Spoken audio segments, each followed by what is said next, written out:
दूसरी पारी के 2 साल के साथ ही प्रधानमंत्री नरेंद्र मोदी के नेतृत्व में केंद्र सरकार के 7 साल पूरे हो गए हैं। सरकार के 7 साल पूरे होने पर प्रधानमंत्री मोदी ने ट्वीट कर 7 साल की यात्रा को सेवा की भावना से मार्गदर्शित बताया। कोविड के खिलाफ लड़ाई और किसानों के कल्याण के लिए गए फैसलों की जानकारी दी है। इसके बाद बीजेपी देश भर में सेवा ही संगठन कार्यक्रम मना रही है। गांव-गांव में बीजेपी कार्यकर्ता कोरोना पीड़ितों की मदद करने में जुटे हुए हैं। आज हम आपको बताएंगे कि दूसरी पारी के 2 साल समेत पूरे 7 सालों में मोदी सरकार की क्या उपलब्धियां रही हैं। सबसे पहले 2 साल की झलकियां देखिए।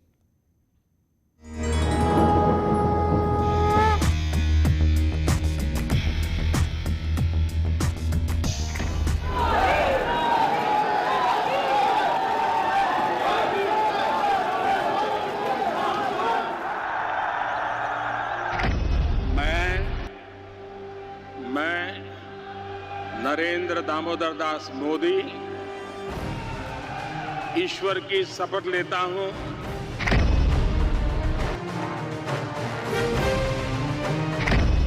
कि मैं विधि द्वारा स्थापित भारत के संविधान के प्रति सच्ची श्रद्धा और निष्ठा रखूंगा।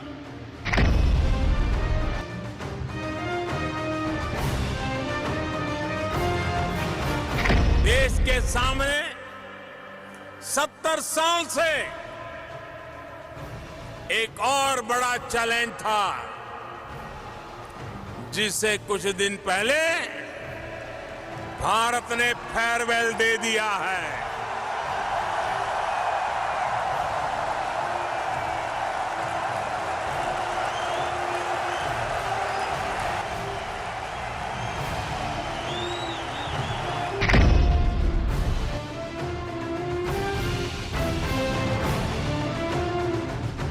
अगर इस देश में हम सती प्रथा को खत्म कर सकते हैं, हम भ्रूण हत्या को खत्म करने के कानून बना सकते हैं, अगर हम बाल विवाह के खिलाफ आवाज उठा सकते हैं, हम दहेज में लेन देन की प्रथा के खिलाफ कठोर कदम उठा सकते हैं, तो क्यों न हम 3 तलाक के खिलाफ भी आवाज उठाएं। साथियों, राम मंदिर के निर्माण का फैसला सुप्रीम कोर्ट ने दे दिया है। मेरी आपसे प्रार्थना है और मैं हाथ जोड़ के प्रार्थना करता हूं कि आप इस समय देश में जहां भी हैं वहीं रहें।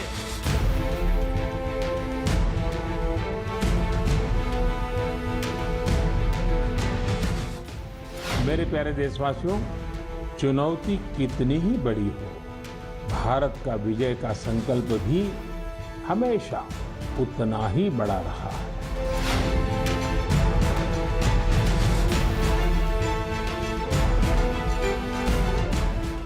देश की सामूहिक शक्ति और हमारे सेवा भाव ने देश को हर तूफान से बाहर निकाला है।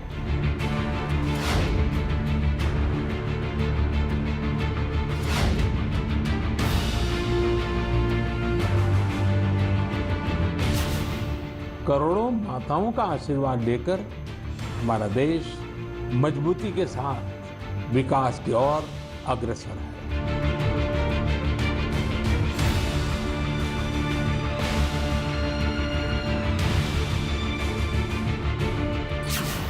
क्या आपने सोचा है ये सब काम जो दशकों में भी नहीं हो सके, इन 7 सालों में कैसे हुए? ये सब इसलिए संभव हुआ क्योंकि इन 7 सालों में हमने सरकार और जनता से ज्यादा एक देश के रूप में काम किया।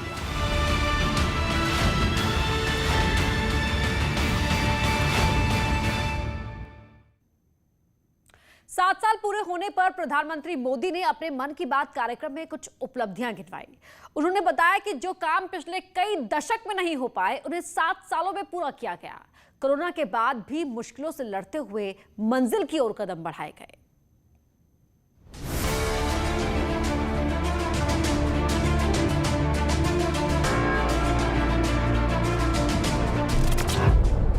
मोदी सरकार के 7 साल कितने कमाल।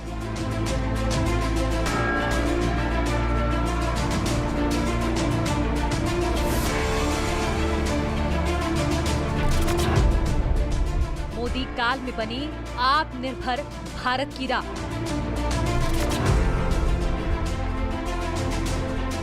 अगर पिछले 7 साल में देश की व्यवस्थाएं ठीक नहीं होती तो कोरोना काल में मुश्किलें बड़ी हो सकती थी। पिछले 1.5 सालों में हमने उनका खूब समर्पण और परिश्रम देखा है, लेकिन इस लड़ाई में बहुत बड़ी भूमिका देश के कई क्षेत्रों के अनेक वॉरियर्स की भी है। आप सोचिए, हमारे देश पर इतना बड़ा संकट आया, इसका असर देश की हर एक व्यवस्था पर पड़ा।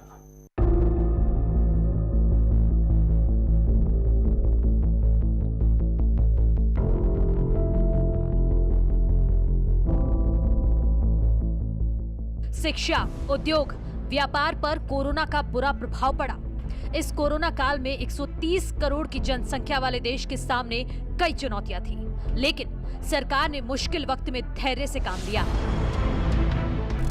कृषि व्यवस्था ने खुद को इस हमले से काफी हद तक सुरक्षित रखा। सुरक्षित ही नहीं रखा, बल्कि प्रगति भी की, आगे भी बढ़ी। क्या आपको पता है, इस महामारी में भी हमारे किसानों ने रिकॉर्ड उत्पादन किया है।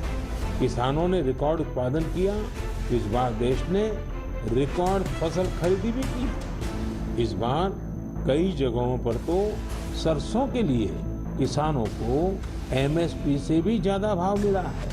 रिकॉर्ड खाद्यान्न उत्पादन की वजह से ही हमारा देश हर देशवासी को संबल प्रदान कर पा रहा है।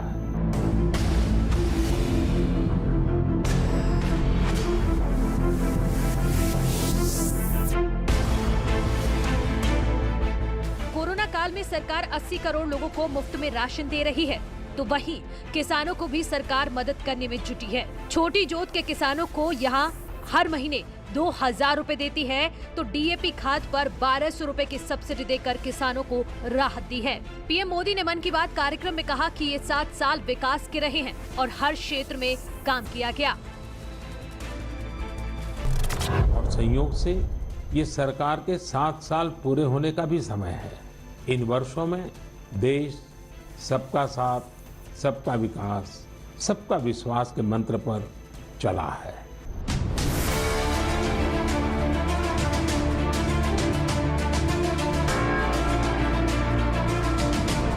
पीएम मोदी ने यह भी बताया कि कैसे उद्योग से लेकर विज्ञान के क्षेत्र में हिंदुस्तान ने अपनी पहचान बनाई।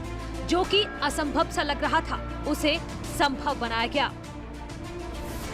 जब हम ये देखते हैं कि अब भारत दूसरे देशों की सोच और उनके दबाव में नहीं, अपने संकल्प से चलता है, तो हम सबको गर्व होता है। जब हम देखते हैं कि अब भारत अपने खिलाफ साजिश करने वालों को मुंहतोड़ जवाब देता है, तो हमारा आत्मविश्वास और बढ़ता है। जब भारत राष्ट्रीय सुरक्षा के मुद्दों पर समझौता नहीं करता, जब हमारी सेनाओं की ताकत बढ़ती है, तो हमें लगता है कि हाँ, हम सही रास्ते पर हैं।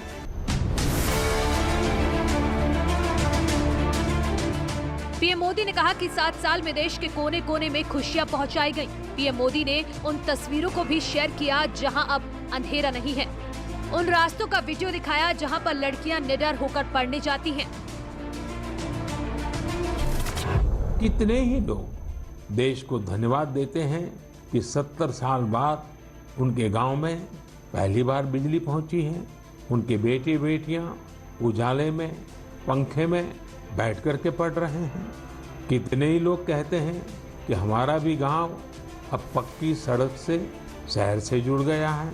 मुझे याद है, एक आदिवासी इलाके से कुछ साथियों ने मुझे संदेश भेजा था कि सड़क बनने के बाद पहली बार उन्हें ऐसा लगा कि वो भी बाकी दुनिया से जुड़ गए हैं। ऐसे ही कहीं कोई बैंक खाता खोलने की खुशी साझा करता है, तो कोई अलग अलग योजनाओं की मदद से जब नया रोजगार शुरू करता है, तो उस खुशी में मुझे भी आमंत्रित करता है।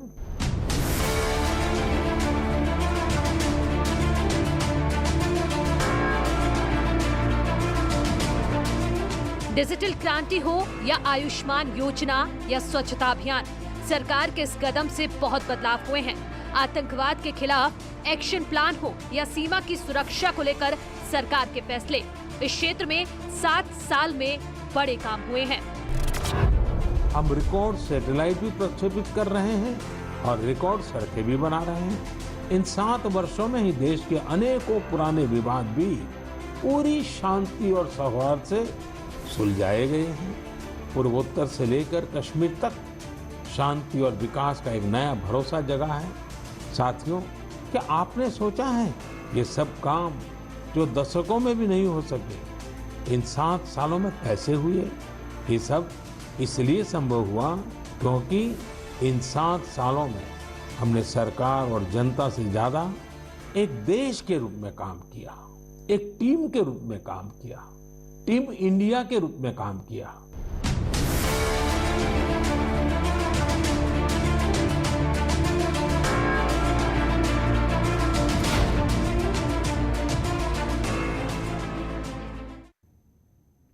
सात साल में पीएम मोदी के 7 बड़े फैसलों ने हर भारतीय पर असर डाला है।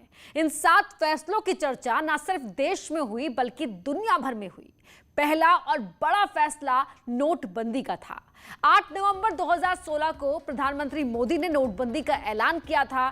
दूसरा बड़ा फैसला सर्जिकल स्ट्राइक का था। 28 सितंबर 2016 को भारत ने दुश्मन की सीमा में घुसकर उसे सबक सिखाया। इसके बाद 26 फरवरी 2019 को भारत ने पाकिस्तान के खिलाफ एयर स्ट्राइक भी की। मोदी सरकार का तीसरा बड़ा फैसला था जीएसटी। 1 जुलाई 2017 से एक देश एक टैक्स लागू है। सरकार का चौथा बड़ा फैसला था 3 तलाक। 19 सितंबर 2018 को 3 तलाक का कानून लागू हुआ। मोदी सरकार ने 5 अगस्त 2019 को 5वां बड़ा फैसला लिया। केंद्र सरकार ने जम्मू कश्मीर से संविधान की धारा 370 हटा दी। छठा फैसला सीएए लागू करना है। 10 जनवरी 2020 को नागरिकता संशोधन अधिनियम लागू किया गया। 7वां बड़ा फैसला बैंकों का विलय। 1 अप्रैल 2020 को 10 सरकारी बैंकों का विलय करके 4 बड़े बैंक बनाए गए। पाते हैं कि देश के विकास में जो भी बाधक मुद्दे थे, जैसे जम्मू कश्मीर का मुद्दा, आर्टिकल 370 या राम जन्मभूमि का मुद्दा, उन्होंने इन मुद्दों को हल करने की कोशिश की और जिससे जो है देश के विकास की गति को तेज किया जा सके और देश के अंतिम व्यक्ति तक विकास का लाभ पहुंचे। इसके अलावा अगर हम अर्थव्यवस्था की बात करें तो देखें कि प्रधानमंत्री मोदी ने जो है वो बिग बैंग रिफॉर्म जिनको बोलते हैं वो करने की कोशिश की और कहीं हद तक सफल हुए, जो अब तक के राजनीतिक दल उसको छूने की हिम्मत नहीं करते थे।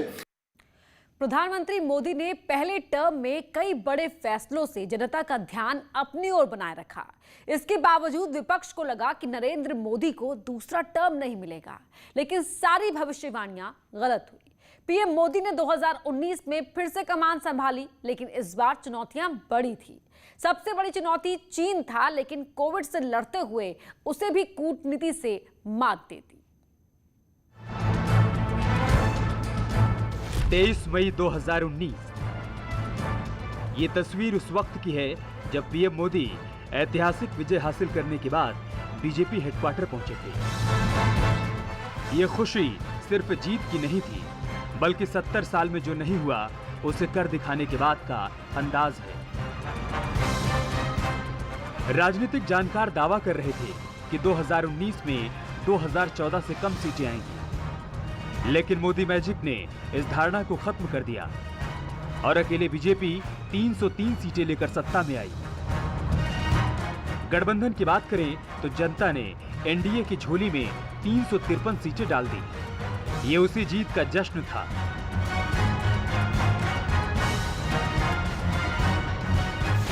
दूसरे टर्म में पीएम मोदी के सामने बड़ी चुनौतियां थीं। साल 2017 में डोकलाम पर चीन ने तनाव पैदा कर दिया था और अब पूर्वी लद्दाख में उसकी हरकतें बढ़ गई थीं। कोरोना काल में जब दुनिया चीन की करतूतों की चर्चा करने में लगी थी, तो चीन कोरोना वायरस के मुद्दे से ध्यान भटकाने के लिए भारत से उलझने लगा।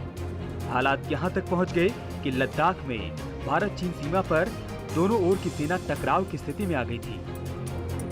भारत और चीन की सेनाएं जिस गलवान घाटी में आमने सामने हैं, वो अक्साई चीन का बाहरी हिस्सा है। चीन न कोई लाइन मानता है और न कोई नक्शा। 1962 के युद्ध के बाद भी चीन कई जगहों पर वापस अपनी सीमा में नहीं गया। अक्साई चीन में भी चीन उस जगह तक ही वापस लौटा था जहां वो 1960 में था, यानी 1958 के दावे वाली सीमा तक ही, जिसे चाइनीज क्लेम लाइन कहते हैं।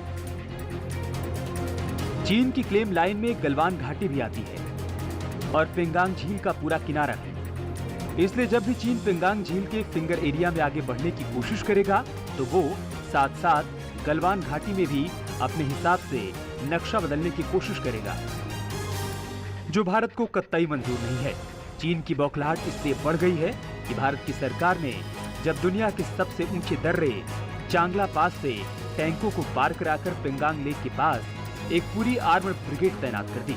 यही नहीं, गलवान नदी पर सेना के पुल से चीन और बौखला गया। चीन की सेना को गलवान नदी पर पुल बनाने से ऐतराज था, क्योंकि भारतीय सेना अब गाड़ियों से पेट्रोलिंग करने लगी है, जो चीन को मंजूर नहीं। भारतीय सेना ने देखा कि चीनी सेना जहां तक आती है वहां पर निशान लगाकर चली जाती है और इस इलाके पर चीन अपना दावा कर देता था, और इसी बात को लेकर दोनों देशों की सेनाएं आमने सामने आ गईं। चीन को लगा कि भारत डर जाएगा, लेकिन पीएम मोदी की नीति के आगे वो फेल हो गया। भारत ने भी चीन सीमा पर सेना की संख्या बढ़ा दी और भारी हथियारों से लैस गाड़ियों को तैनात कर दिया गया। शुरू में चीन ने अपनी हेकड़ी दिखाते हुए भारत पर दबाव बनाने की कोशिश की, लेकिन पीएम मोदी ने अपनी कूटनीति और साहस के दम पर चीन को बैकफुट पर ला दिया और आंख दिखाने वाला चीन अब शांति की बात कर रहा है।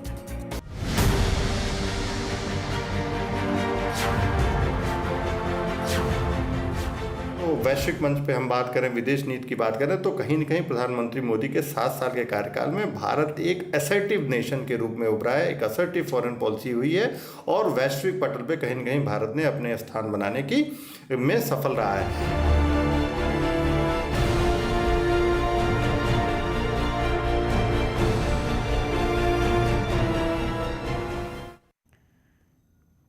भारत एक तरफ चीन को सबक सिखाने में जुटा था तो दूसरी तरफ चीनी वायरस से लड़ रहा था। चुनौती इतनी बड़ी थी कि कोई भी सरकार घबरा जाए, लेकिन केंद्र सरकार ने धैर्य से इस लड़ाई को लड़ा और इसलिए पहली लहर में दुनिया के लिए मोदी संकट मोचक बनकर उभरे।